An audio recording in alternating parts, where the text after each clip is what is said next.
皆さんこんにちは、ミーパーキングです。本日はサムネイルとタイトルにもある通りなんですが、ついにあのお車が納車されました。イエーイ。私のチャンネルをずっと見てくださっている方はもうお気づきかと思うんですが、ついに私もクラウンオーナーになります。イエーイ。以前の動画ではね、クラウン買いますという感じでちょっとね、外装飾など、細かなことについては納車をしてからというふうにお話ししたと思うんですが、ついに発表をする時がやってまいりました。この納車の報告がこんなにね早くできるとは私自身思ってなかったですし、今回の動画では私がねクラウンを買うことにした理由だったり、愛車紹介を含めていろいろね普段お話しできないようなことを話していければいいなと思っていますので、ぜひ最後までご覧いただけると嬉しいです。とにもかくにもそろそろね早く車を見せてくれという声がね、聞こえてきそうですので、まずは早速私がね購入したお車紹介していきたいと思います。皆さん先にね言っとくんですが、本当信じられないぐらいかっこいいので心して見てくださいね。それではいきます。3、2、1ということで、こちらが私が今回購入したクラウンとなります。私ミーパーキング、今回ブラックのクラウンスポーツを購入させていただきました。どうでしょうか皆さん、黒のクラウンスポーツめちゃめちゃかっこよくないですか？久々のね納車報告となるので、納車おめでとう、かっこいいじゃんと思っていただけた方はぜひグッドボタンなどでリアクションしていただけるとすごく嬉しいです。本当ね、今回のクラウンスポーツ発表前からずっと気になってて、このねお車の最大の魅力ってどこから見ても美しくてかっこいいエクステリアにあるんじゃないかなと思うんですが、今ねちょっとぐるっと一周映していますが、どうでしょう。本当ね、どの角度からでも完璧っていうぐらいかっこよくないですか？特にね今回この車はリアから描かれたということで、このねリアビューの美しさは私自身すごく共感できる部分となっています。でこのね4連仕様のテールライトもすごく素敵ですし、これはね今回4種類のクラウンの中でも唯一スポーツにのみ与えられた特別仕様ということで、よりねスペシャリティ感を演出するためにクラウンアスリートのデザインを意識して開発がされたそうで、それだけね今回のクラウンスポーツは特別な存在となっているそうです。そして私自身このね黒の実車納車された時に初めて見たんですが、もうね想像の100倍以上ぐらいかっこよくて、本当このカラーにしてよかったと思っています。なんていうのかな、美しいのはもちろんなんですが、その中に力強さも感じられて、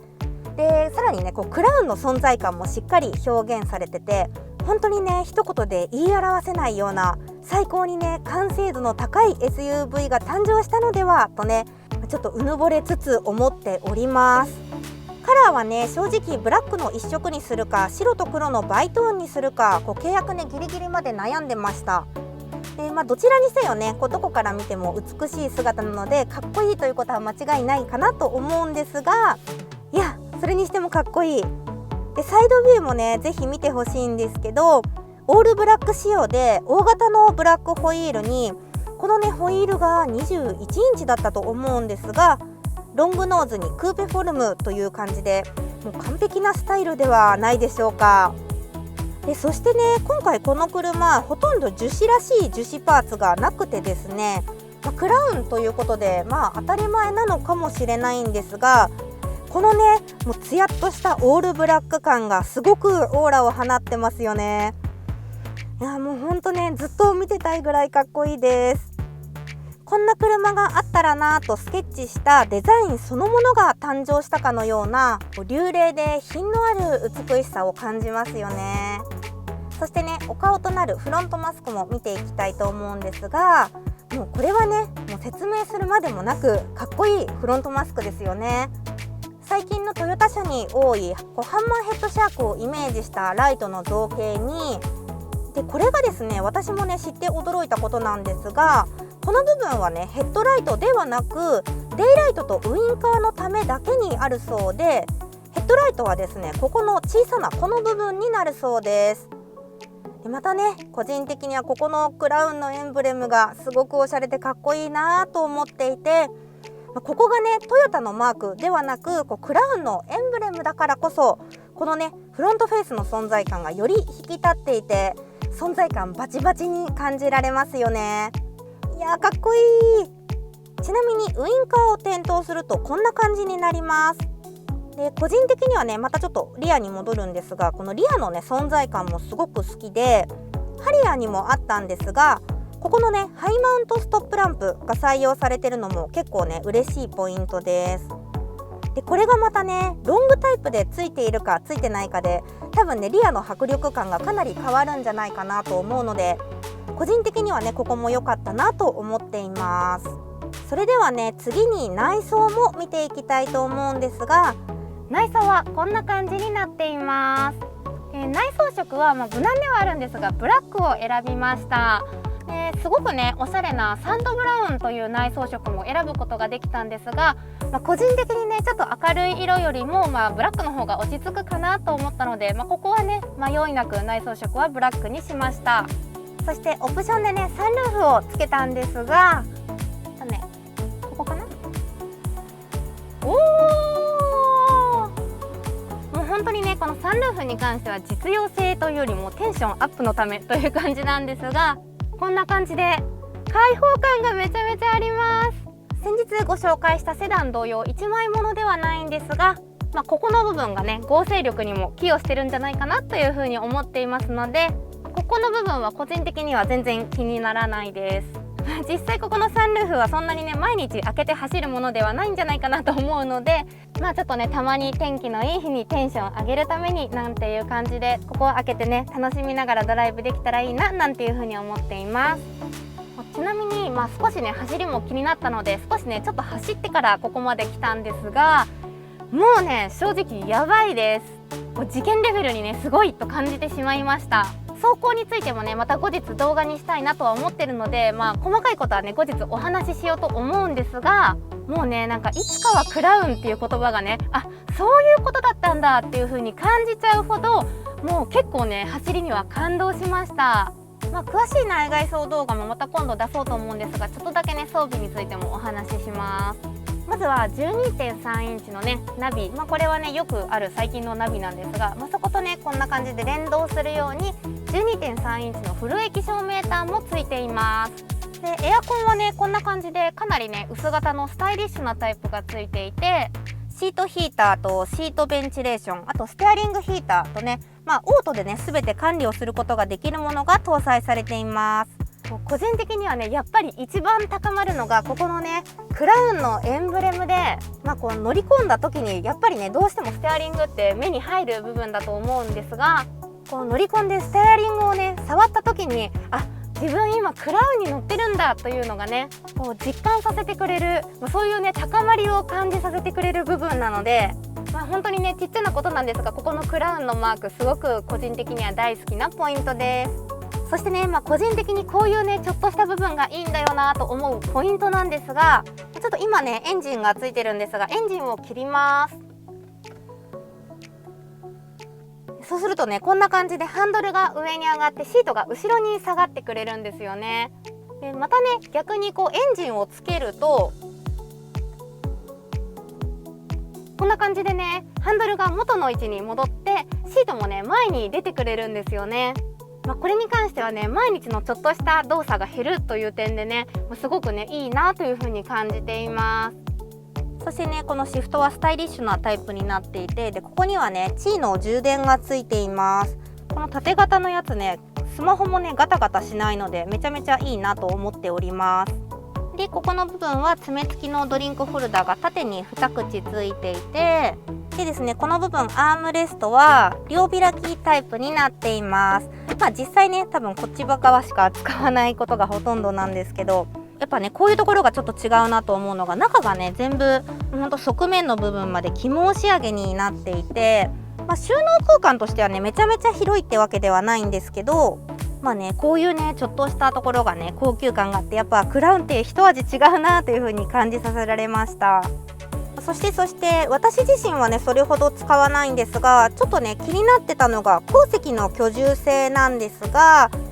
まず前にね乗ってたハリアーは鉱石のねドアで施錠解錠ができたんですが、これがねできないのがちょっとね個人的にとね思っちゃいました。結構ね買い物の時とかに私後ろにね荷物を乗せて乗せ下ろしすることが多い人間なので、後ろでも施錠できる機能があったら、スムーズにロックできてもうちょっと便利だったかなとは思いました。であとね乗り込む際なんですが、ここのね張り出し具合が本当にねすごいので、少しねそこを気にしながら、あと頭もねぶつけないように気にしながら乗り込んだ方がいいかなというふうに思いました。入る時だけねちょっと頭ぶつけないように気をつけた方がいいかなと思うんですが、鉱石に座った印象としてはね思っていた以上に広いです。通常もねここの部分えぐれるようにへこんでくれているので、もう全然ね手パーにしたのが入るぐらい余裕がありますし、これね今ね一般的なシートポジションぐらいかなと思う、私よりねもうちょっと気持ち後ろめにしてるんですが、それでねこのぐらいの空間の余裕があるので、個人的にはね全然ね快適じゃないかなというふうに思います。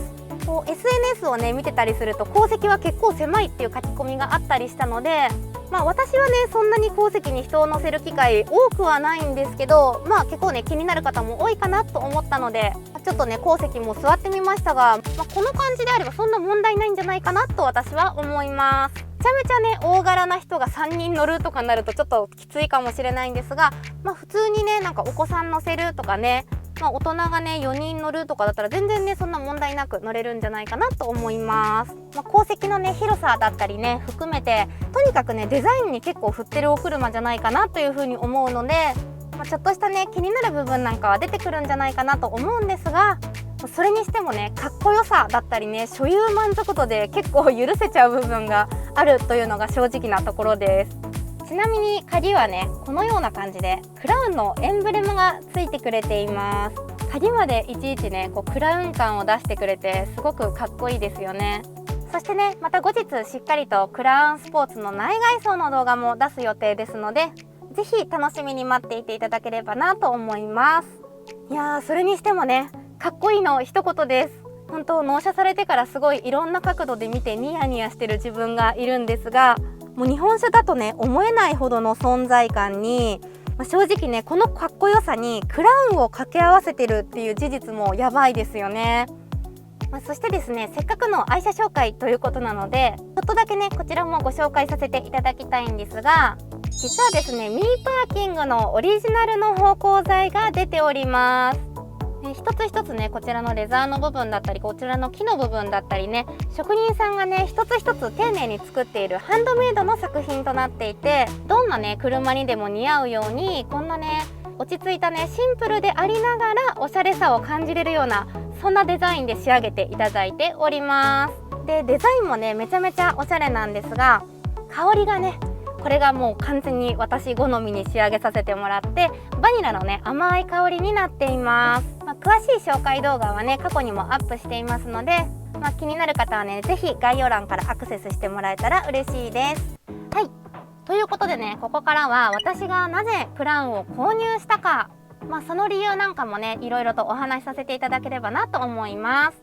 皆さんね私がクラウンを購入しますと言った時ね、正直驚いた方が多かったんじゃないかなというふうに思います。正直ね私自身も言ってて驚いているところはあるんですが、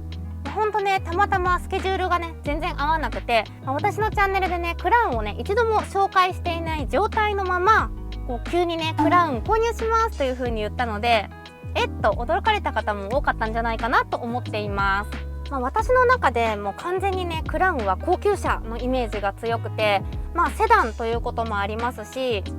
おじさまたちの車みたいなイメージが結構強かったので、今回ねまさか自分の愛車がクラウンになるというのはね全然想像がついていませんでした。もっと言うならねクラウンがSUV として生まれ変わるなんていうのは数年前までね本当誰も想像できてなかったんじゃないかなというふうに思いますし、もう本当にね何が起こるかわからないなというのが自分の感想です。普通にね、購入の動機としてクラウンスポーツがかっこよかったからっていうのもね間違いではないんですが、少し前なんですがとある出来事があって、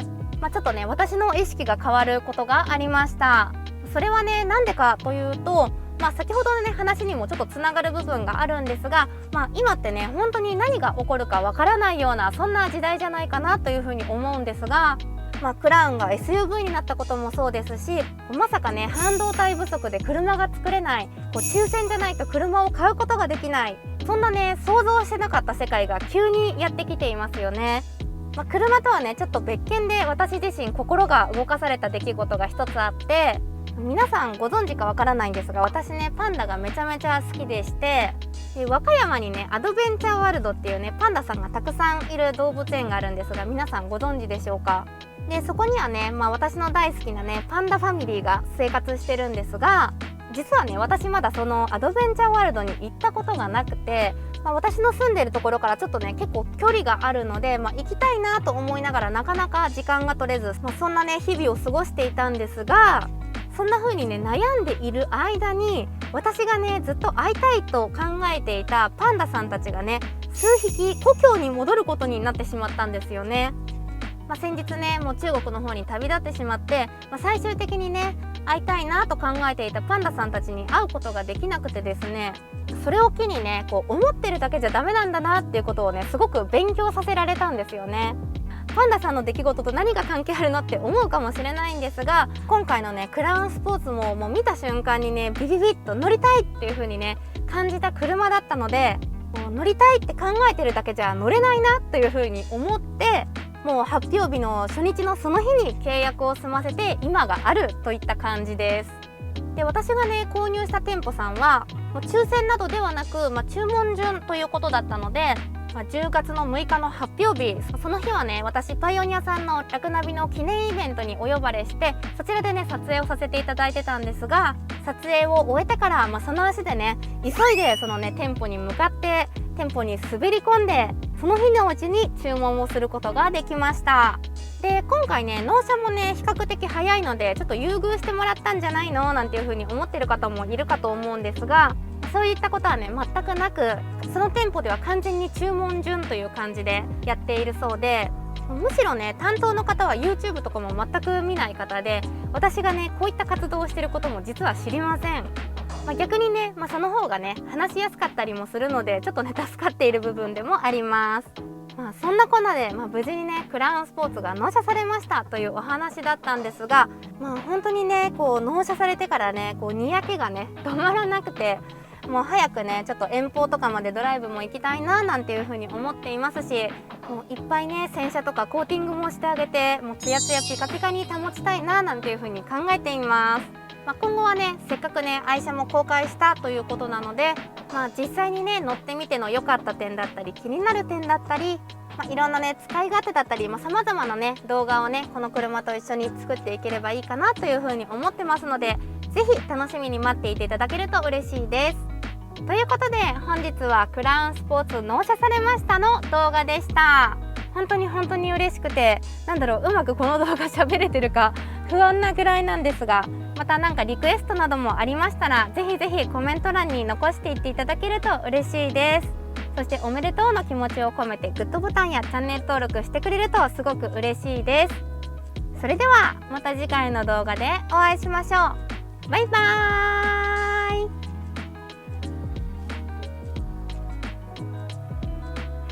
イ